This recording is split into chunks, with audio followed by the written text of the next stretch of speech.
A new investigation into the Flint water crisis reveals criminal charges against regulators were swept under the rug.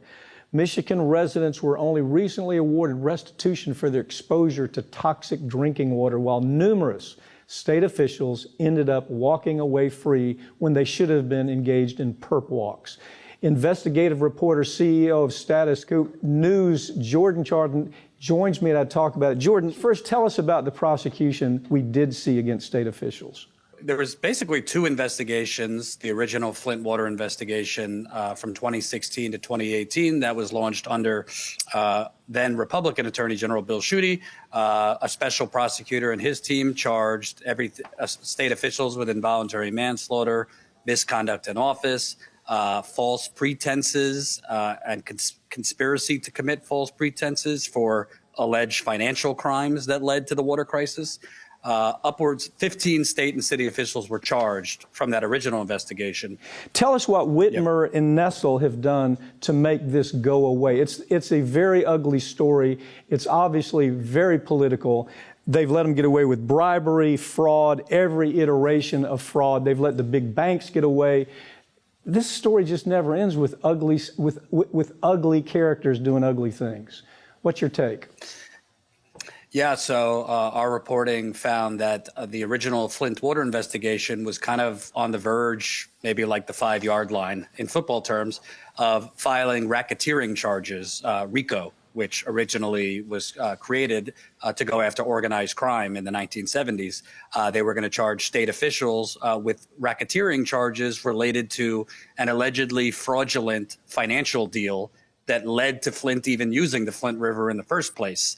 But those charges never happened because current Attorney General Dana Nessel, when she entered office, she fired those prosecutors and investigators that were building that racketeering case. She put in her own team, and they never pursued those racketeering charges. Our reporting also showed that Nessel's team already filed financial fraud charges related to that fraudulent deal that led to Flint using the Flint Rivers. Yeah, the fraud case involving J.P. Morgan Chase, Wells Fargo, understand that's a very important part of this. Because first of all, they should have done due diligence before they loaned $100 million to take the water system and put it into a wholly polluted waterway. They knew what they were doing. There's no way that they let go of $100 million without understanding exactly what the ramifications were. And you know what? Governor Whitmer, she lets it go. Nessel, Attorney General, lets it go. No problem here. Let's look the other way. That's the way I see this story. The people with the money, they walk again, right?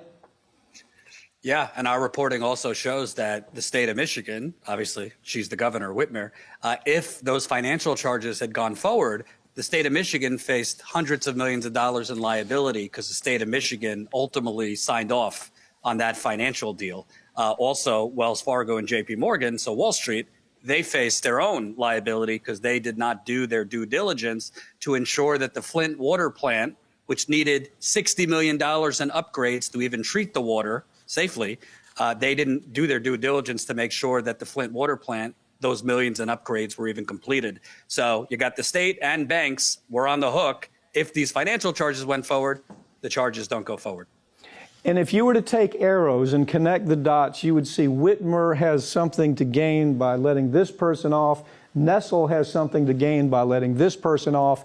It's done purely for political reasons. And you have all of these people sick and dying. Let's talk, put a human side. How bad was it for the people that drank this poison without ever knowing it was poison? How bad was it? That's the thing. It's not was, it's is. The media has declared this over. Right. The true effects of heavy metal poisoning, it takes years because it gets worse and worse as the years go on. I talk to residents all the time, now developing cancers they had no family history for. Liver problems, kidney problems, Parkinson's, severe autoimmune issues. And by the way, that's while dealing with a pandemic. So they're getting sicker and sicker, the residents, and the only thing they've gotten is a $600 million settlement that per child, you might get a little less than $10,000. Nothing. Jordan, I want to have you back on the show. This is such great reporting, and it's a pitiful shame that corporate media won't follow through with what you've done because they're too lazy to do the work. And if it doesn't fit into their scheme of what the nightly news is, we're never going to see this story on corporate media. Thank you for joining me, okay? Thanks for having me.